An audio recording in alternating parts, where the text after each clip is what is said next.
Betty, let's welcome everybody to the Adventures Travel Club as we find ourselves back in Western Ireland.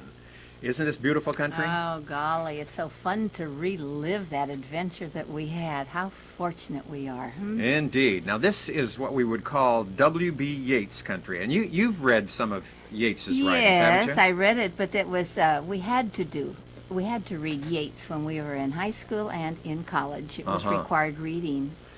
Very famous. Very yes, famous yes. Irish author, right? And what you could see from the views here overlooking these lakes, that this certainly would inspire, I would think, in a poet or an author of sorts, getting up in the morning, seeing the mist over the lakes, and watching as it changed during the day. Beautiful.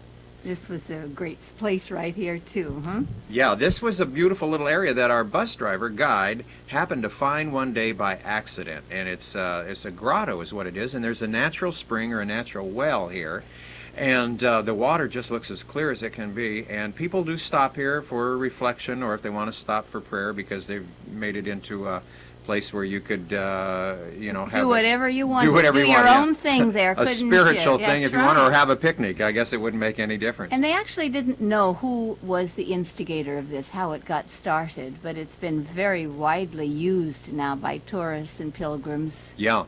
And you can drink right there from the well if you'd like to, and the water is nice and fresh and cold. But this is kind of, I think, what you always picture Ireland like, all this green and lush, and even there by the well, the little mosses and things that are growing there. It's just absolutely beautiful. gorgeous. Look at the background and back of Mary right there now, the colors of the green, the 40 shades of green. 40 shades of green. Yes. This was really interesting to me because everyone in Ireland seemed to know the song, and the song was written by who was it? American. No, he sang it. He did. Did he? He didn't write yes, it? he did too. Write it. The country western, but I don't remember. You don't remember his name? now. Okay, well, we'll bring that up after a little bit Yeah. when our memories get better. This is Boyle Abbey in County Roscommon. Now, this place is kind of, I guess we should say, probably in ruins because it doesn't have a roof on it.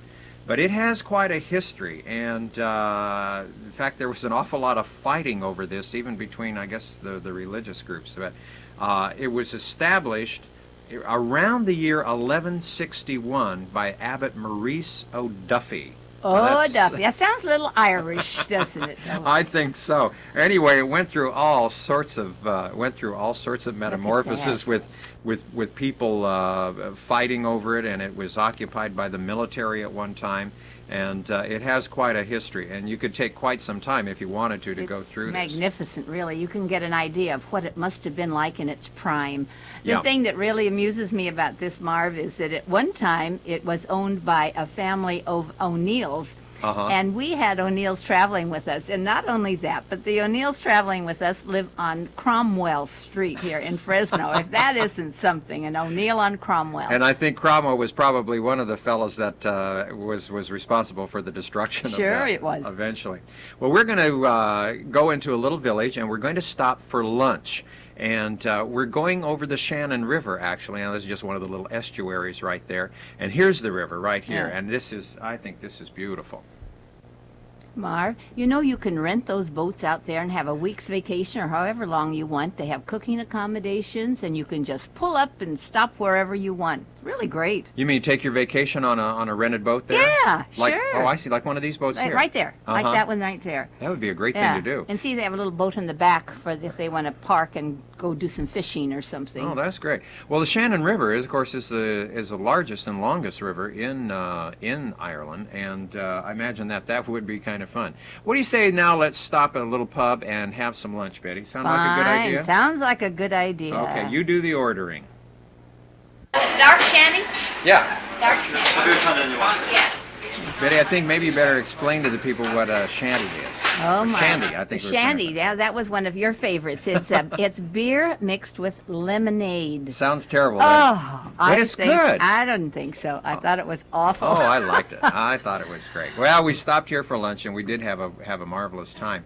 There's a fort or a fortress right across the street from the little place where we stopped, and this town, the town of Thone, was founded in 10. Isn't that incredible? Boy, that goes back. Yeah, it goes They say way- the castle was built a little bit later on. But you see it's built right next to the River Shannon here, and I thought it was a very, very picturesque place. I was amazed at all of the homes that are around it now. You think in terms of having it still standing there, and then all of the homes around it. Uh-huh. Now, that's progress, of course. Yeah, that and all the businesses. And across the street there, it looks like a cathedral. It's not. It's the Church of St. Peter and St. Paul. But I was amazed to see that this castle, being as old as it was, the good state of repair that it is in. And as you say, there were the tiny little streets, and there's the homes and the businesses just absolutely right across the street. I love this. I want to get a shot of that. Don't park your car right there because it might go off. Might go over. And Betty, explain what this is. Oh, this is a religious gift store, and it's run by the Pious Disciples, and it's the same order of nuns that we have right here in Fresno. And that little nun right there had vacationed in Fresno, Yes. had been there, right? Yes, just touch a home. Yeah, right. That's kind of interesting. Yes, Marv, across the river, and tell us what's going to be on the other side of the river. The other side of the bank. The other That's side what of the bank. Yeah. Well, really, I think the main part of this town of Athone, and if you remember, a very famous singer was born, an Irish singer was born in this town, and that was John McCormick. Oh, sure. Everybody knows John McCormick. You didn't have to be Irish to know John McCormick. I think that's right. He was born June 14th, 1884. And we didn't get a chance to see his home because I think we went through the main street a little fast. Fast but yet slow. Now, if you take a look at the traffic and how tiny these streets are, in fact, we actually had to stop and wait for some other traffic to go through. They're not one-way streets, as you can see, and yet look at how narrow they are. That's right. Uh-huh. Yeah, and we found that all throughout because we got off the main road many, many times and took the country lanes, which I think is much more picturesque and much more fun. Oh. But it's also a little bouncy too. So as you can tell by my camera work there. It must shows that the economy must be pretty good in Ireland when you see so many cars. I think Really? so. Yeah, I think the economy right now is probably very good. However, their taxation is very, very high in Ireland, and that's one of the things that the Irish folks are not too terribly happy about. Johnny Cash, that's who wrote 40 Shades of Green, right? Oh, Marv, you are so smart. I knew you'd come up with that answer before this program was over. It just came to me. I don't know. It just came to me. Well, here we are on the countryside again, and you can see that the hay was just mown right there and stacked up. And we're on our way to a very, very interesting place. It's called Clonmacnoise. I that's think right. is that how I That pronounce is it? right. Okay, well, anyway, let's have Ray tell us a little bit about it as he tries to get us there, okay? We're just coming down to Clonmacnoise. Here it is over here on the right.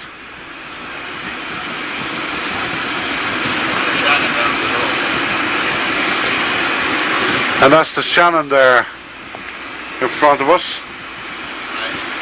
Now, Clonmacnoise was the greatest monastery in early Celtic Ireland.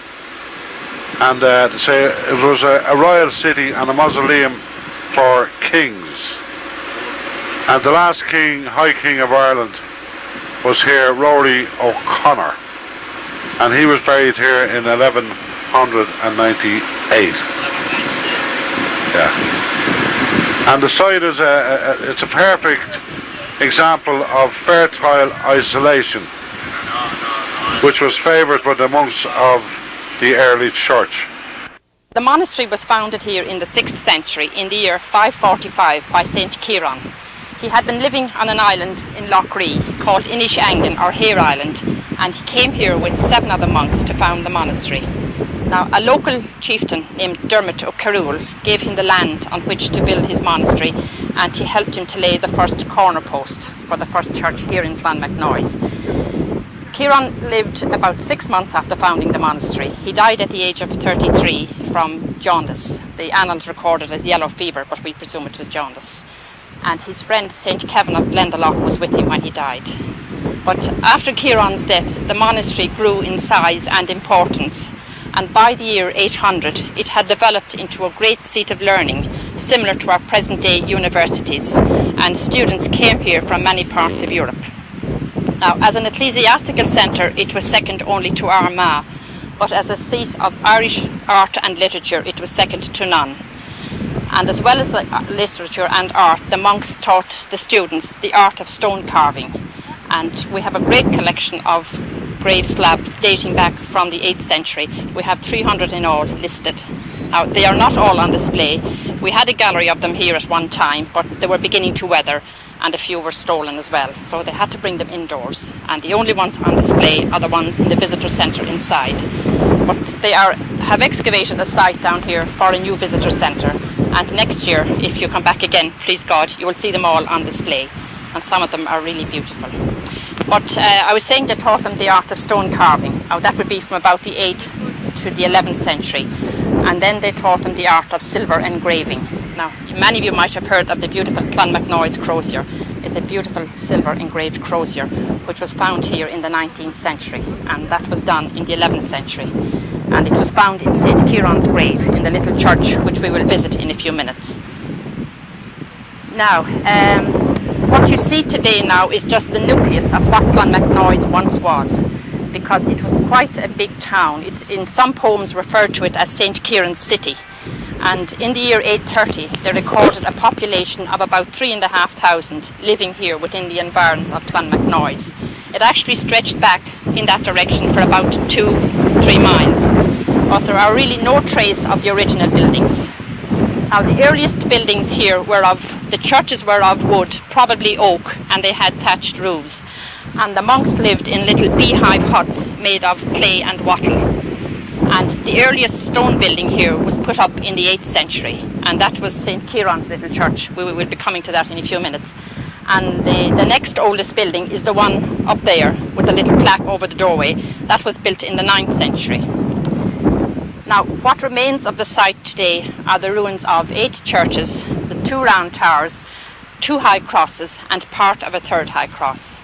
And the most important feature on the site is the cross of the scriptures here behind you. It is called the cross of the scriptures because it has some beautiful carvings from the scriptures on it. And even though it has been out there for 1,000 years, it is now beginning to weather. Pictures we have of that cross taken 10 years ago, the carvings are much more distinct on them, and you can actually read a lot of the inscriptions. So the Office of Public Works had a replica made of that cross. A group of Germans did it. And it is now in Athenry, weathering. And they will put it outdoors here next year and bring the original cross into the visitor centre. Now, the tower directly in front of us is called McCarthy's Tower.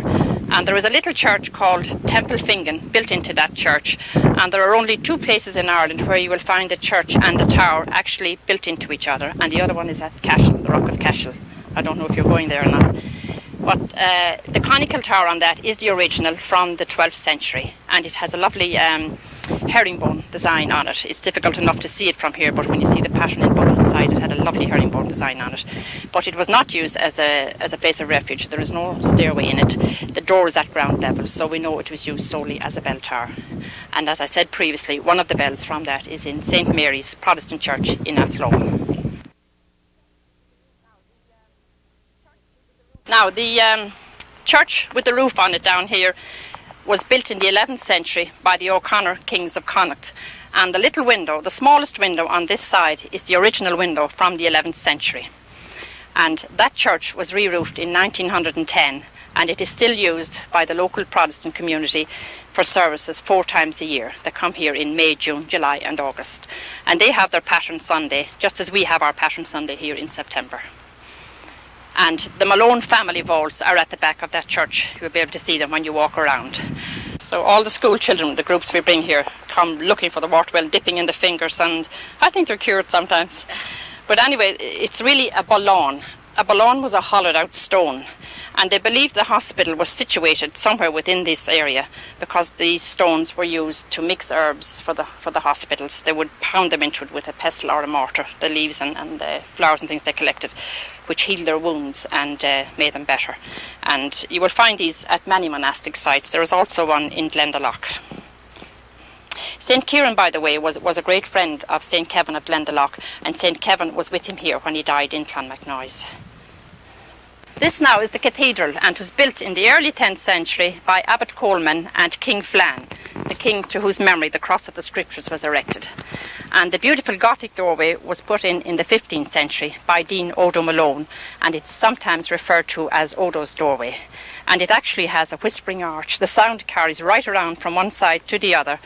And local folklore has it that it was used as the leper's confessional, that the leper would sit on one side and the priest on the other and tell his sins. But over the doorway there now you can see statues of St. Dominic, St. Patrick and St. Francis. And the story about St. Francis's head is that one of the soldiers who came here in 1552 didn't like the smile on St. Francis's face and that he shot off his head. But I think they're all smiling, all three of them. But just above that, there are four little figures, the four evangelists, Matthew, Mark, Luke and John. And the Latin inscription said, "This church was built for the greater glory of God." Now, inside in this cathedral is buried the last High King of Ireland, Rory O'Connor, and his father, Turlough O'Connor. They're both buried here in the cathedral. And if you want to come inside now, I'll show you the piscina. And you will also see here many headstones to the Coughlin family.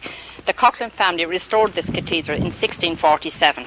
And on the wall down here, you will see a plaque commemorating that restoration. It's just down here on the end of the wall. And for that restoration, they got burial rights here in the cathedral. Now, there was one headstone down here with 3 deaths in the year 1847 in the Coughlin family. And that would have been the year of the famine. So we presumed it would probably have been famine deaths. That one there now in particular is the one. Betty, we're only showing the folks just a small sample of what really is here at Clonmacnoise, because it's quite a big place, isn't it? I was impressed with it. And I think, Marv, we should say something about the background, the little bit of noise in the background. Oh, it was because so of the windy wind. that day. Oh, Yeah. a little bit of noises. I could hardly hang on to the camera. Yeah, well, you can see by the clothes and things. Yeah. It was an unusual day as far as the wind goes. But Beautifully that's, sunny day, but yes, awfully windy. Yes, yes. And of course, you can see the Shannon River off in the background. This is what I'll tell you. These monks really picked a beautiful place to put the abbey. And that's interesting that was a seat of learning, for Europe in that And in that 3,000 people 3,500, there at one time. right. Incredible. We should point out that this was right, I would say, almost next door. Now, this was an old castle. It looks just like a outcropping of rock, but those are actually castle walls that I think the underpinnings have probably given away. Yeah. Now, from there, we wanted yeah. to show you something very interesting. Now, this is what the people burn in the home. This Looks is like worms. well, this is peat that is out there drying, and this has been mechanically harvested, and then it's drying out there in the background, and then this is just getting ready. You can see Monsignor's handling this, and it's just, that stuff is really tough, and it's going to be bagged up then and will be taken to the villages to be sold. But Betty, you might explain that if this were to sit there for another million years, this would have been oil? No, coal. Coal. Coal. That's just the way coal is formed too. These are actually this peat or this bog, where it grows is it's just trees and grass. That's what and it had all been, sorts of plant life that becomes fossilized and then is burned.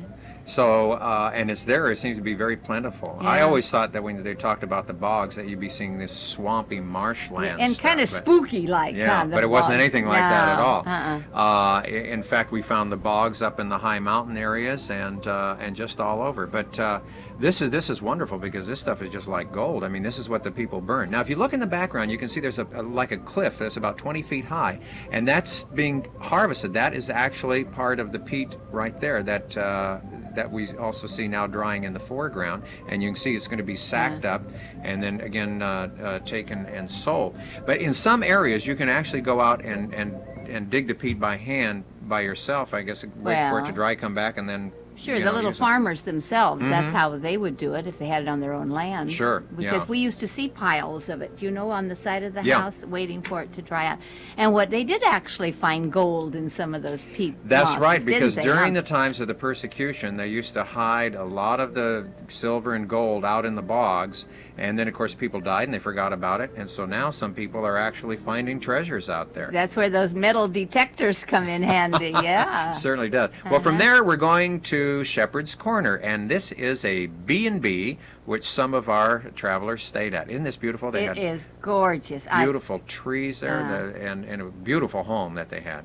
I have a whole new conception of bed and breakfast? and breakfast. You know, these were really glamorous places that Right. we were at. Well, this is the one where we stayed. This is the back end of it, and this is Sly Smith, who is Mary Margaret's husband, and he's out there. We're out there, in fact, at 5 o'clock in the morning, and he's milking the cows, and they have a beautiful B&B on a dairy farm, in which you can find a lot of B&Bs there. Now, he belongs to a milk cooperative, and he told me that a lot of his milk goes to make Bailey's Irish cream. And anyway, this is their home, and it's quite lovely. Now that's a bed and breakfast. Can That you certainly believe is a it? Bed and breakfast, Yes. right. And she has beautiful gardens.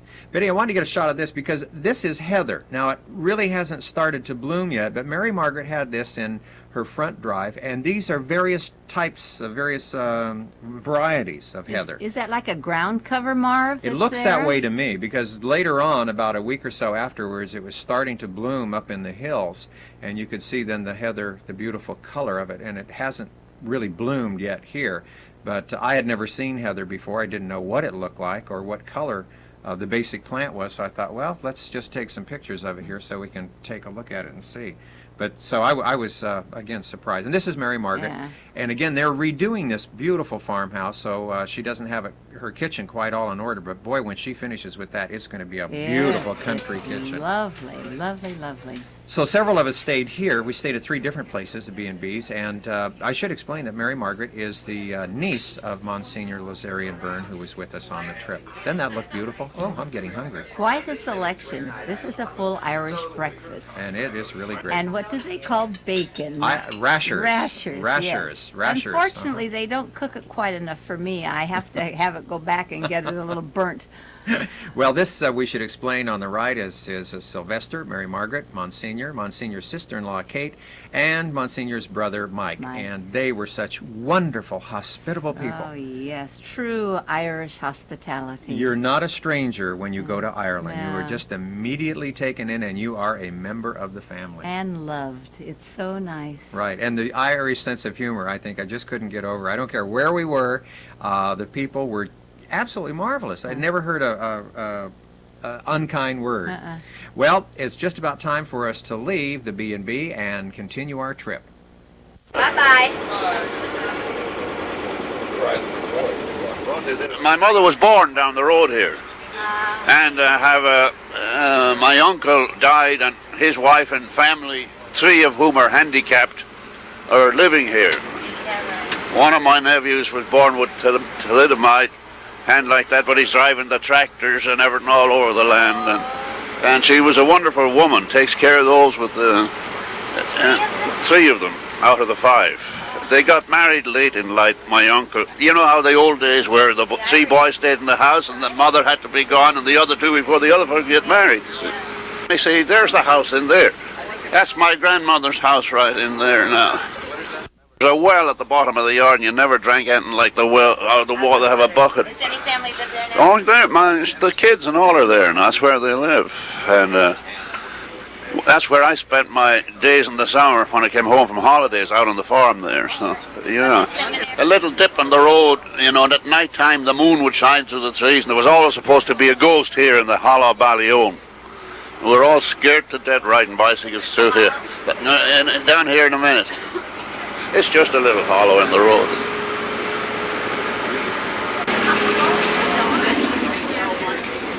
We go down in the hollow and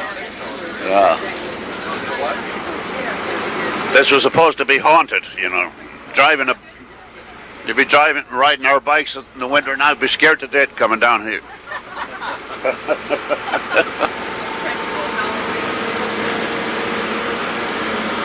My grandmother and my uncles and aunts, a lot of them buried in there in that cemetery. Your mama too? My mother's in Tullamore, in the cemetery there. But my grandmother and some of her kids are all buried in there. So, yeah. Yeah. J. Byrne, that's where my mother worked as a girl before she got married. Betty, wasn't it fun traveling with Monsignor Byrne and meeting all of his family there in Ireland? Yes, it was just an added plus to the whole beautiful trip. Well, you just felt like you were part of family, Yeah, you know, and that I think that was great. Now we're going to visit the Japanese gardens, and after that, what they call the National Stud. It's a stud farm there in Ireland. And this is really quite interesting. There's Japanese gardens, which we went to Ireland. I didn't expect to go to a Japanese garden. However, these were built in 1900, and we're not going to give you the story on this too much because when you go with us next June, well, we'll take you through here. You can learn then. But Right. Marv, this was the only day we had of rain. Yeah, that's true. That's only true. day. This sort of traces the life of man from birth right on to paradise, and the many choices that you have to take in life, whether you take a difficult path or the easy way, yeah. or the middle ground. Or married or not married. Right. Yeah. And so anyway, this is all explained to you as you go along, and it's really quite interesting. I thought it was a great concept that they had. As you say, Betty, we were getting some sprinkles this day, which was kind of relief because they were actually having a heat wave in Ireland. Yeah, I would have liked a little bit more, actually, of the Irish mist. Well, you can take the drinking kind, okay? And that way we'll Forget the what forget the comes wet from kind, heaven. right? Huh? Yeah. But this was nice. Our guide here took us through not only the Japanese garden, but also the National Stud, and she's going to explain to us a little bit about what the National Stud is. Now, ladies and gentlemen, you're here in the Irish National Stud in Tully, and there are 1,000 acres in the complex. And the land here was bought in the year 1900 by a Scotsman called Colonel Hall Walker. He started to breed thoroughbred animals and was very successful. And he decided he would give this stud as a gift to the government. And because Ireland was ruled by Britain, it was the British government he gave the stud as a gift to. In return, they gave him the title Lord Wavertree, which meant he could sit in the House of Lords, which is one of the Houses of Parliament in Britain. The stud continued to be run as the British National Stud until 1945, when the Irish National Stud Company was formed, and they have been running it ever since. As you can see, we have 10 stallion boxes up there. You'll be up in a moment and you'll be able to see them. It's better to tell you now rather than keep you in the rain up there. 9 of the stallions are working and 1 has retired. The one that has retired is called Lord Gale, Gayle. He is 25, so I suppose it's time for him to retire. He actually was fertile until he was 22, which is unusual for a stallion. The life of a stallion is anything up to 16 years of age. So after that, they're really on borrowed time. The 1st of January here in Ireland is the birthday of every animal. And the stud season here is from the beginning of January until the middle of July. Actually, today is the last day of the stud season, the 15th of July. During that season, the stallions will cover between 40 and 60 mares.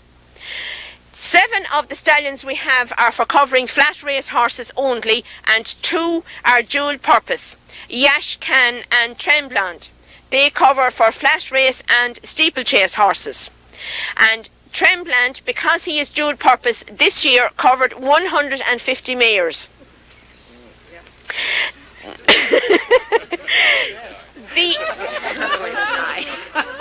The fees here at the National Stud start at £800 for Tremblant, and they go as far as £6,000 for Dancing Dissident.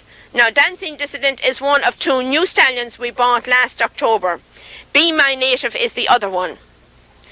Now, another stallion that's up there is called Magical Wonder. The majority of stallions are bought because of their success during their racing career. But some of them are used as stallions because of their bloodline. And that's the way with Magical Wonder, because he's connected with Northern Dancer. And these ruins were also on the National Stud Farm. And we'll learn more about that on the next adventure of the Adventures Travel Club. We'll see you next time. Bye-bye. Bye-bye.